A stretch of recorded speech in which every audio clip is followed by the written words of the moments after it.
租金越嚟越貴之下啦，部分屋苑嘅回報率咧已經突破4厘㗎啦。咁其中一個咧就喺城門河邊嘅河畔花園。咁今集會同大家睇2個河景單位，一樣嗌緊300零萬。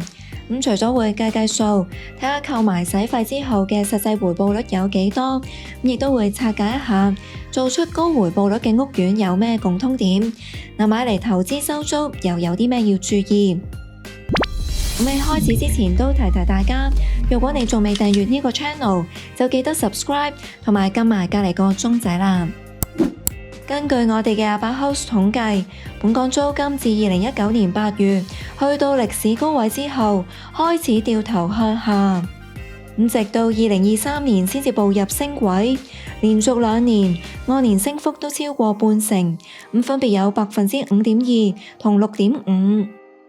嚟到2025年，截到10月尾，今年嘅累計升幅都有1.7%，亦即係話過去2年幾嘅租金升幅有1成4%。主要原因有2個，第一，本港樓價自2021年9月開始下跌，唔少買家睇唔透後市，就會選擇租樓住先，帶動租金上升。第二，除咗本地需求，專才計劃同埋內地生來港讀書，亦都帶動咗外來嘅租務需求。租金升，樓價跌，令到部分屋苑嘅回報率突破4厘。根據9月份嘅租金水平，表現比較好嘅10個屋苑，回報率都去到4.4厘或者以上。其中南豐新村更加突破5厘。呢啲屋苑遍佈港九新界，而且有新有舊，用10年樓齡做界線。利澳坊曉岸、海逸灣2、Sky Park 同埋海澳灣嘅樓齡都係唔到10年。無論係新定舊，呢啲屋苑嘅最大共通點就係主打細單位，大部分都唔過300尺。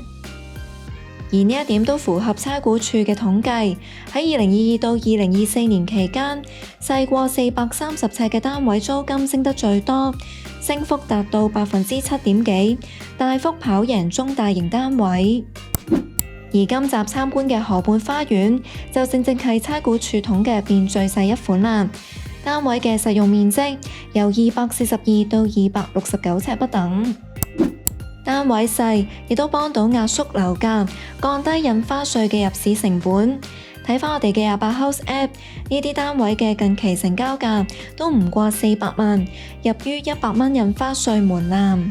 呢一邊咧，相對比較吸引佢哋買嚟投資嘅原因咧，就係佢管理費平啦。呢度大概係交緊700零蚊嘅管理費啦。咁但係嗰個租金啦，相對其實都可以維持到點租到12000-13000蚊咁樣嘅，係啦。即係你可能企你啲裝修有齊少少基本嘅家私，可能你都可以租到13000蚊以上。好多客咧，如果真係想揾啲100蚊印花稅嘅樓嚟投資咧，咁可能首選都係會睇咗河畔花園先嘅。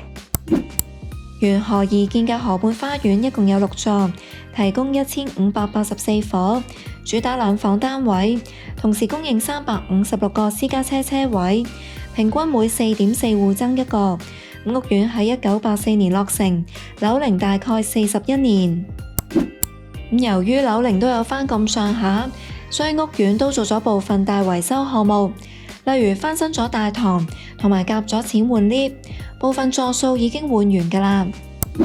參觀嘅2個放盤，實用面積分別係242同269尺，即係話屋苑嘅2款積型，我哋都會睇晒。242同埋269咧，其實都係2房開積㗎啦，原積嘅話，咁主要分別咧就係269咧，一入到門口咧就已經有一個細細哋嘅玄關位啦，咁相對242尺嗰啲咧就冇咗呢一個玄關位。除咗玄關位，2款積型都仲有啲分別㗎，大家可以一邊睇樓一邊留意下。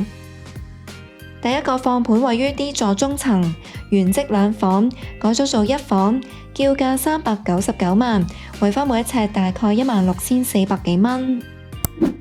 呢個單位嘅售面積咧有242尺，入到嚟咧就冇玄關嘅。咁見到咧個廳咧都有個幾大下嘅窗台㗎。咁我自己覺得咧唔想嘥咗呢度嘅空間咧，可以係考慮訂做啲窗台傢俬啊。咁例如係櫃桶咁樣去增加翻啲收納量啦。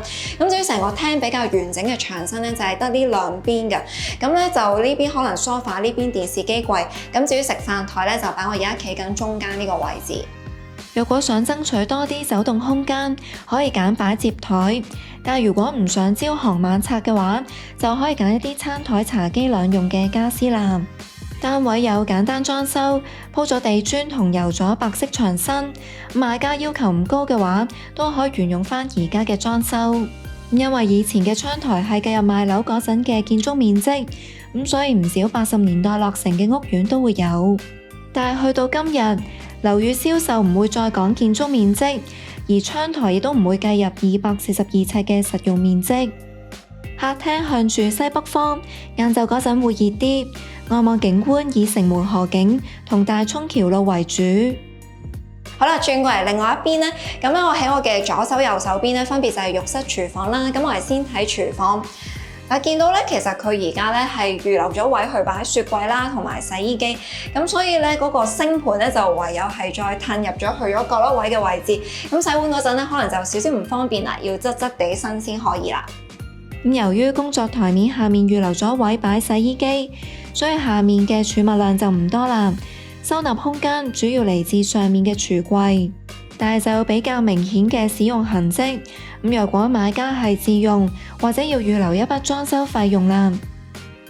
轉過去側邊嘅浴室睇下啦，有窗通風，啱啱好夠擺晒基本設備。不過洗手盆就相對迷你啲啦。出返去個廳度繼續參觀，河畔花園有唔少單位都改咗做一房㗎。原因係唔改嘅話，原跡五門歸心嘅格局，令到個廳會好難擺家私。而家改咗之後，就會少咗道房門啦。一齊入去寢區睇下。入到嚟之後咧，就見到業主咧，其實就打通咗兩間房㗎。咁原則咧，其實我而家企緊嘅呢一間客房咧，都係有兩邊窗啦。咁有窗台嗰邊咧，就可以望到河景嘅。咁啊，如果係真係只係一兩個人住嘅話咧，其實就算唔利用個窗台咧，剩低呢一度咧都可以打橫咧擺到一張雙人床㗎。窗台同客廳同向，同樣向西北方，有河景。相比隔離嘅 F 座，我哋而家身處嘅 D 座喺屋苑佈局上面就會冇咁近大涌橋路，中間隔咗個平台，相比 F 座就會靜一啲。另外兩隻窗門嘅位置係冇窗台，向西南方，正望主要望其他座數嘅樓景同埋內園，側望先至會見到河景。原跡近浴室嘅嗰間房會有啲唔規則，不過打通咗兩間房之後，呢一個凹位就最啱用嚟擺衣櫃啦。業主買入單位都係投資收租㗎，而且喺舊年3月買入，揸咗只係年幾，租客搬走先至放賣。嗰陣嘅買入價係338萬，如果成功以399萬賣出，帳面可以獲利61萬，又或者1/8。叫價都幾進取㗎，因為大市期內其實係跌咗5%。事實上，近期同樣望到河景一樣咁大嘅單位，做咗大概325萬。對比之下，業主嘅叫價就高咗2%。再睇埋28 House 同埋各大銀行嘅估價，介乎大概321到333萬，叫價比估價高出1.9%到2.4%。假設以叫價買入單位，做到最高90%按揭，俾完40萬首期之後，每個月供大概15,900幾蚊，月入要求大概31,900幾蚊。買嚟投資收租嘅話，單位市值月租大概13,000蚊，扣埋每個月大概716蚊嘅管理費之後，每個月實收大概12,200幾，可以有大概3.7厘嘅回報率，貼近大市水平。不過呢個回報率就係用叫價咁計，若果用返股價333萬推算，回報率就可以拉高到4.4厘。第二個放盤位於 F 座低層，同樣係由兩房改成一房，叫價350萬，維翻每一尺大概13000蚊到。咁我哋而家睇緊呢個單位咧就係269尺啊，咁佢一入到嚟咧就有個玄關位嘅，但係個大門口咧其實都嚟到呢一度㗎啦，所以咧如果擺鞋櫃嘅話咧就要靠翻呢邊牆身前少少嘅位置去擺啦。咁啊成間屋都冇走廊位嘅，咁基本上咧所有嘅生活空間咧都一眼睇晒㗎啦。喺大廳轉櫃呢邊咧就已經係廚房啦。咁我哋入嚟睇下啦，咁見到咧而家做完一個曲斜形嘅工作台面之後啦，咁剩低咧大概就係得翻一個人到嘅身位走動空間。咁至於呢個凹位咧就係預留嚟擺洗衣機，咁雪櫃咧變相就要擺出去廚房出面廳嗰個位置啦。咁若果係買家係想重新整過嘅話咧，而又將個雪櫃擺翻入嚟，咁當個洗衣機褪入嚟嘅時候咧，就有機會咧係少咗一啲嘅櫥櫃同埋收納空間啦。咁我就覺得雪櫃擺翻出廳度會好啲啦。對比242尺嘅嗰款開積，呢一度因為多咗個玄關位，一出廚房唔至於就係大門，有條件擺個雪櫃出去。咁若果想個佈局再好睇啲嘅話，甚至可以改動爐頭位置，煮嘢食嗰陣就唔需要側住個身啦。咁廚房行出嚟咧，一轉櫃呢邊咧就已經係浴室啦。採用名次嘅設計，佈局同第一個放盤一樣，由左至右裝咗坐廁、洗手盆同埋企缸等等。不過裝修就略為殘舊啦，相信無論係自住定係投資，都要預留一筆資金重新整過。出返嚟個廳度繼續參觀，窗台係向東北方，望樓下公園為主，側望就可以見到河景。咁原則咧就係五門歸心嘅格局啦，但因為業主咧就打通咗兩間房啦，咁所以而家咧其實係少咗一個房門位，咁變相咧亦都多咗一埲牆身去擺家私，咁所以客廳家私嚟講咧，通常呢度就會擺電視機櫃啦，跟住呢度就 sofa， 咁中間咧就可以擺張摺疊式嘅餐台，咁而家我哋咧就入去打通咗嗰間房，睇下個空間變成點啦。而家咧見到就變咗一個長形嘅房間開積啊！嗱，打通咗之後咧，呢邊擺完雙人床啦，咁剩低咧都有位擺衣櫃同埋書台嘅。咁想像下咧，如果唔打通嘅話咧，咁可能原即係一間房咧係大概呢個位置度啦。咁擺完張床之後咧，都未必夠位去擺其他家私噶啦。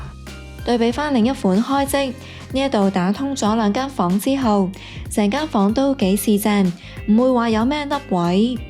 咁只係有兩個大窗台，咁咁啱 F 座就係咁多座入邊最近城門河，所以望出去就係無遮無擋嘅河景啦。